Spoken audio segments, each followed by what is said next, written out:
Assalamualaikum warahmatullahi wabarakatuh. Salam dan bahagia, calon guru penggerak Angkatan 7. Saya Mariatun dari TKPTP Nusantara 9 Kerjo Arum, Kecamatan Kedawung, Kabupaten Sragen. Dalam video kali ini saya akan mempresentasikan koneksi antar materi, kesimpulan dan refleksi modul 1.1. Dalam mempelajari modul 1.1,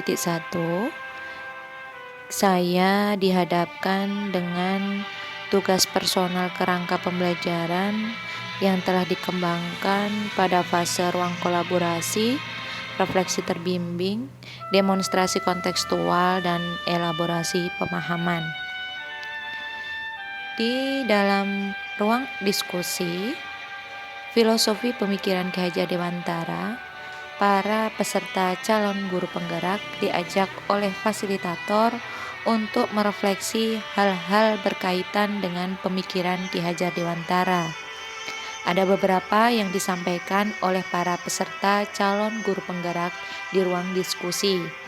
Yang pertama tentang dasar menuntun, yang kedua tentang filosofi petani, yang ketiga kodrat alam dan kodrat zaman, yang keempat sistem Among, yang kelima berhamba pada anak, dan yang terakhir adalah memanusiakan manusia.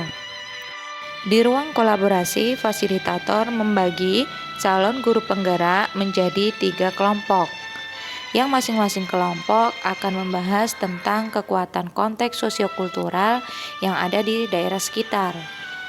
Kelompok 1 membahas tentang tradisi sambatan dan tayub.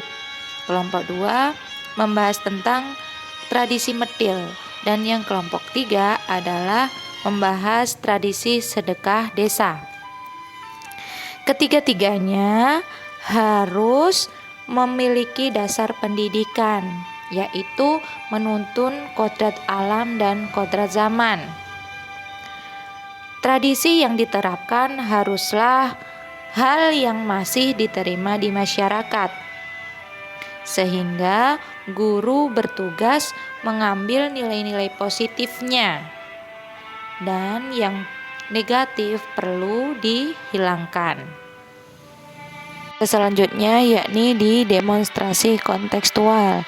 Di sini calon guru penggerak mendesain strategi dalam mewujudkan pemikiran Ki Hajar Dewantara, pendidikan yang berpihak pada murid, sesuai dengan konteks diri murid dan sosial budaya di daerah asal.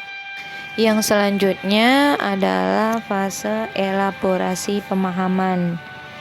Di ruang elaborasi pemahaman, calon guru penggerak dipertemukan dengan instruktur untuk mengelaborasi pemahaman calon guru penggerak mengenai refleksi filosofis pendidikan nasional Ki Hajar Dewantara. Bersama beliau Ibu Nur Hanifah, MPD ACC. Peserta mampu memberikan perspektif reflektif kritis tentang pemikiran filosofi pendidikan Ki Hajar Dewantara dalam forum diskusi.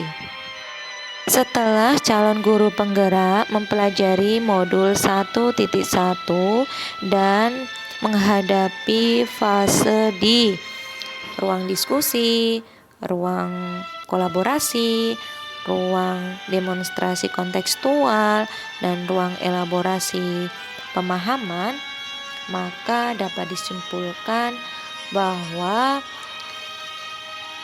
maksud pendidikan itu adalah menuntun segala kekuatan kodrat yang ada pada anak-anak, agar mereka dapat mencapai keselamatan dan kebahagiaan yang setinggi-tingginya, baik sebagai manusia maupun anggota masyarakat.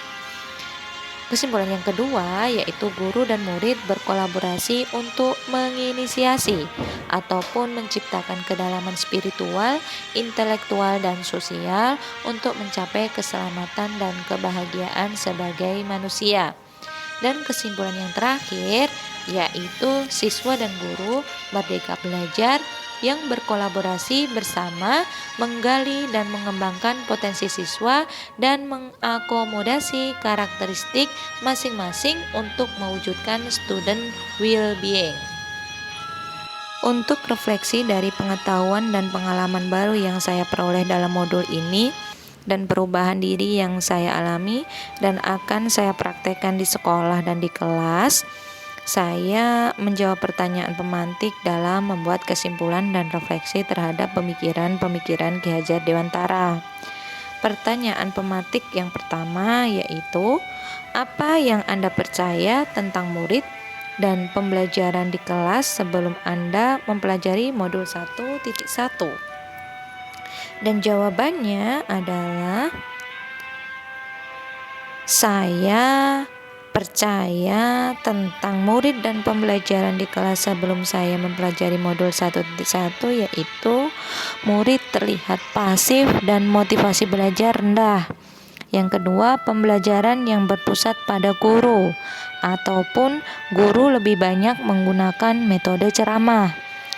Yang ketiga yaitu guru kurang memahami karakter murid. Dan yang terakhir, pembelajaran lebih mengutamakan kemampuan kognitif anak. Pertanyaan pemantik yang kedua yaitu, apa yang berubah dari pemikiran atau perilaku Anda setelah mempelajari modul ini? Jawaban saya yaitu, saya lebih memusatkan pembelajaran berpihak kepada anak, sehingga anak mandiri. Yang kedua, tidak menyamaratakan kemampuan anak atau memahami karakteristik masing-masing anak. Yang ketiga, menciptakan pembelajaran yang menyenangkan dan memberikan kebebasan kepada setiap anak untuk menyelesaikan tugas sesuai dengan bakat, minat, dan kreativitasnya masing-masing. Pertanyaan pemantik yang ketiga yaitu, apa yang dapat segera Anda terapkan lebih baik agar kelas Anda mencerminkan pemikiran Ki Hajar Dewantara? Jawabannya adalah, yang dapat segera saya terapkan lebih baik agar kelas saya mencerminkan pemikiran Ki Hajar Dewantara, yang pertama yaitu, saya akan merancang pembelajaran yang aktif dan menyenangkan bagi peserta didik. Yang kedua, saya akan menerapkan pembelajaran yang berbasis kearifan lokal dan budaya daerah siswa. Yang ketiga, saya akan menerapkan pembelajaran yang sesuai dengan kodrat alam dan kodrat zaman. Yang keempat, saya akan melaksanakan pembelajaran yang mengutamakan anak-anak lebih mandiri. Yang kelima, saya akan menerapkan konsep merdeka belajar dan mengintegrasikan setiap pembelajaran dengan pencapaian visi profil pelajar Pancasila. Dan yang terakhir, saya akan menerapkan pembelajaran dengan bermain. Demikian tadi koneksi antar materi, kesimpulan dan refleksi modul 1.1. Kurang lebihnya saya Mariatun mohon maaf yang sebesar-besarnya. Akhirul kalam, wassalamualaikum warahmatullahi wabarakatuh.